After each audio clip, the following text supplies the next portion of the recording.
Kazakhstan is a beautiful country. But how much do you know about its interesting railways?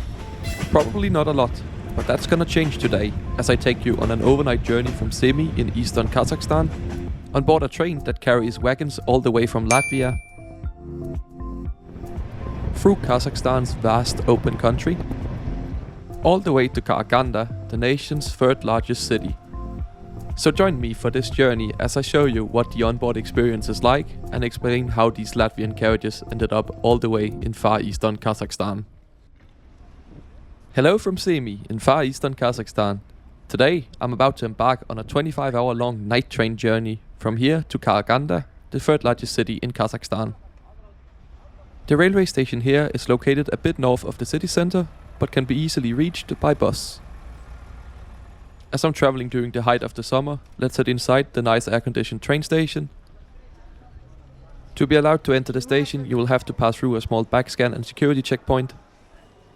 But it seems to be for show more than anything, so you will be through in no time. Over to the left is where you will find the ticket office, but be aware in Kazakhstan trains sell out days if not weeks in advance, so make sure you book ahead online or go to the station well in advance. I'll talk more about fares and tickets at the end of the video. A bit further down you will find an information desk, as well as the police office and an ATM. Despite the station's grand appearance on the outside, it feels fairly small inside, so I wouldn't recommend getting here too long before your train. Not that there is that many trains to choose from, with many of them running less than daily. Anyway, let's head out onto the platform. Here we catch the overnight train that has arrived from Kazakh, being shunted away to the railway yard north of the station.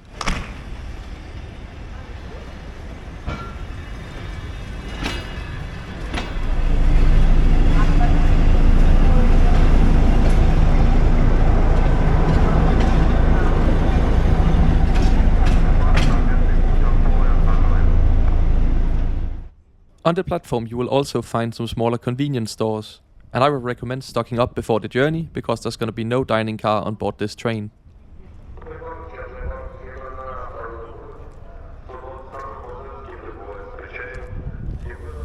Shortly afterwards, all consist was pulled into platform number 2, and as you might be able to tell from the Latvian flag on the train carriage to the left, these carriages have roots in Europe. They used to be used on the old Latvijas Expresis train that used to run between Riga, Moscow and St. Petersburg. However, this train was cancelled during the coronavirus pandemic in 2020, and with the prospect of the service not resuming in 2021, the carriages were then sold to the Kazakhstan Railways, where they've been in service since, and many of them still carry the old livery from back when they used to run between Riga, Moscow and St. Petersburg. In the meantime, while I was waiting for my train to be ready to board, another one appeared on platform 1, blocking access. And here in Kazakhstan, you just walk through the other train to get to your platform then.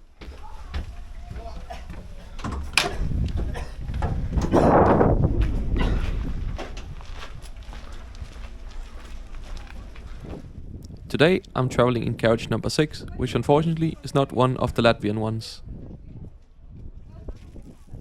There's a brief ticket and ID check before you board, but then you're allowed to head on board the train. Step-free access is pretty much non-existent here, so if you have heavy luggage, make sure you can carry it yourself.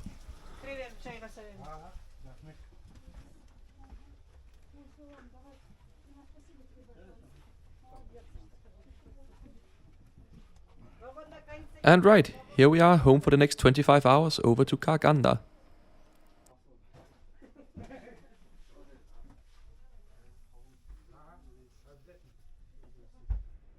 But before we depart, we must go and have a look at the engine that will be hauling our train today.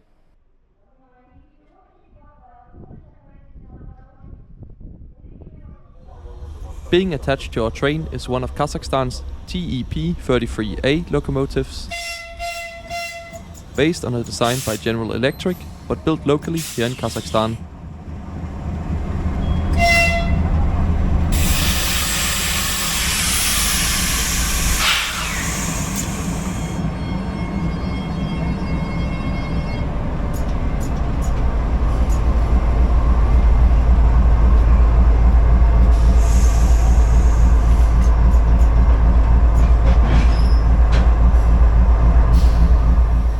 Our example was built just last year in 2022 and is capable of speeds of up to 160 km per hour. And at 12:50, roughly 15 minutes behind schedule, we depart from here in Semey, ready for our journey over towards Karaganda.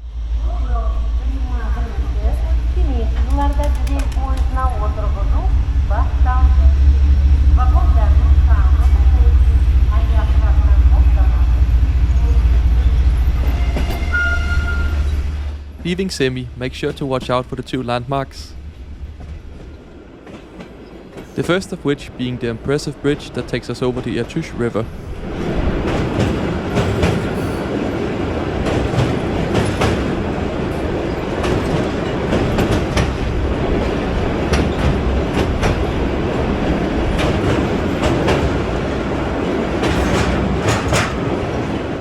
Followed by the Abai Mosque with its beautiful golden roof.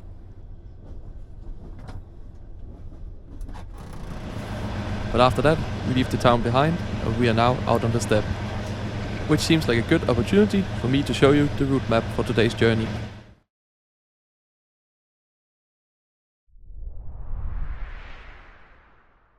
We are on board train number 121, which starts its journey here in Semey.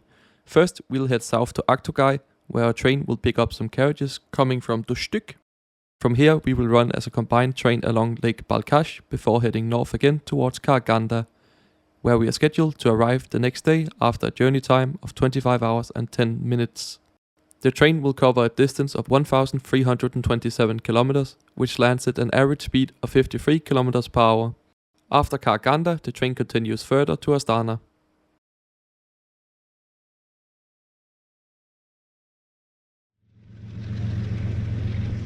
And with us firmly on our way south now, it's about time I show you around the train.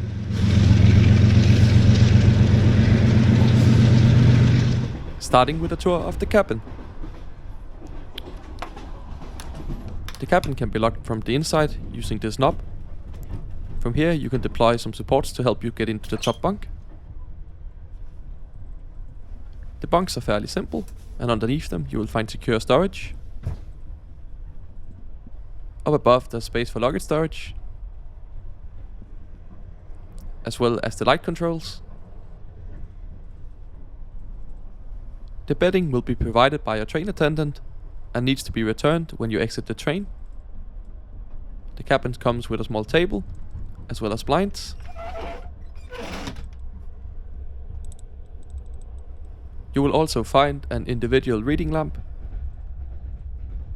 as well as some more storage for the top bunks. The train also features third class or Platz card in some of the other carriages. It's considerably cheaper, but as you can see, it's way less private. I tried this class out on my train from Dushanbe to Samarkand in Tajikistan. You can press the link in the top right hand corner to watch that video. And of course, no video is complete without a look at the toilet. The door is easily locked, the water is working, the sink is fairly clean. And it was even stocked with toilet paper, which is quite rare out here in Kazakhstan. But old school toilet dispensing right onto the tracks, so actually this was pretty good. As this is a long and slow journey, quite a lot of time is just spent chilling in your cabin. But trains often stop for 15-20 minutes along the route, where you have an opportunity to go out, stretch your legs, and even buy some food.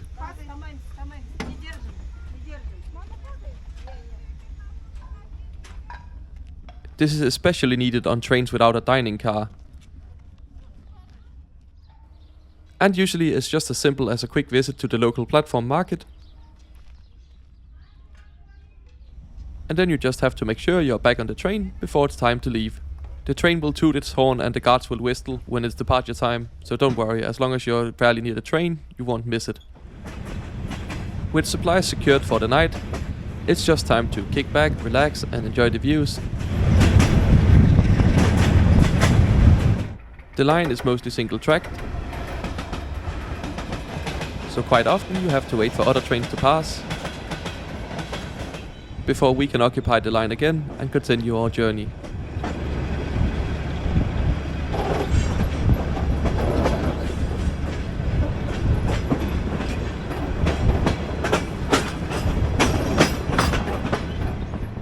And before you know it, the sun starts to set and it's about time to prepare to go to bed.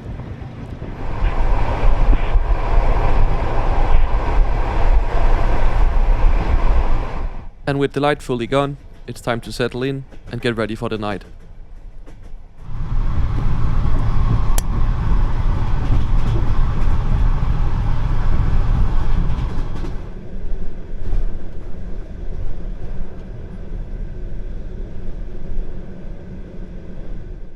Good morning from near Lake Balkash.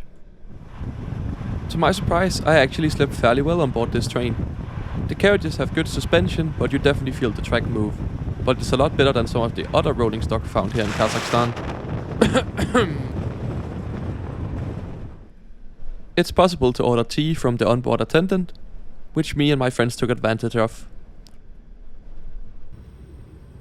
In Mony, our train joins the main line between Astana and Almaty, the largest cities in the country, and will remain on it all the way to Karaganda and eventually Astana. It's also here we have electric power available, so we will switch to an electric engine. Which we of course need to go and check out. You could also use this station stop to go and grab some breakfast. The train will be stopped here for quite a while as they swap the engines around.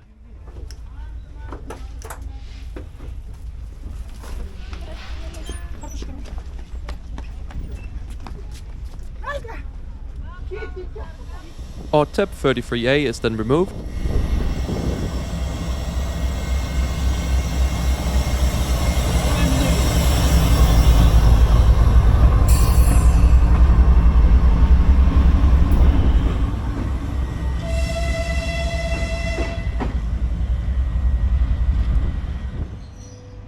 And arriving fresh from the sidings north of the station, a classic Soviet VL80 comes to take us all the way up to Karaganda. This unit in particular was built by Russian rolling stock company NEVZ in 1985, back in the former USSR. More than 2,700 of these trains were built, and they are capable of speeds of up to 110 km per hour.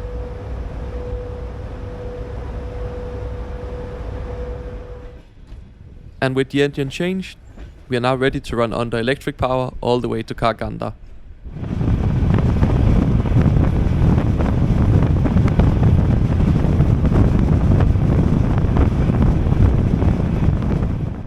A great meal to bring on trains in Central Asia is instant noodles, because every carriage will come with a free hot water dispenser.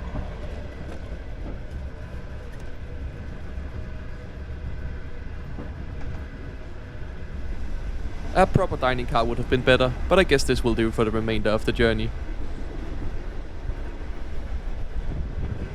And it isn't really that long afterwards that we are approaching Karaganda, as the Karaganda railway depot sidings comes into sight.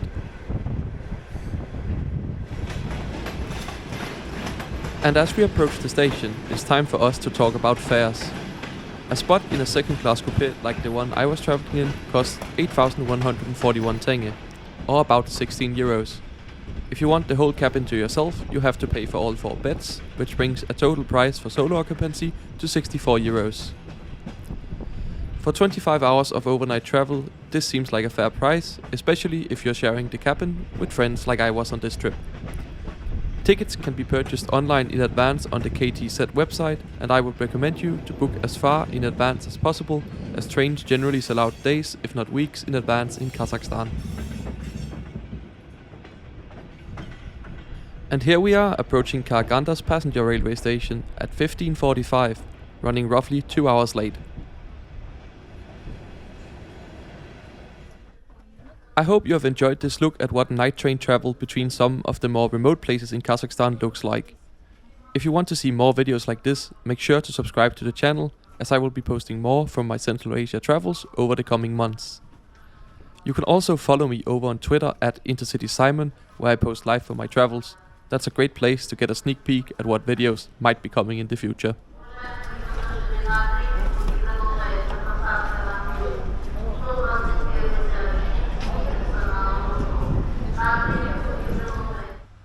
Thanks for watching.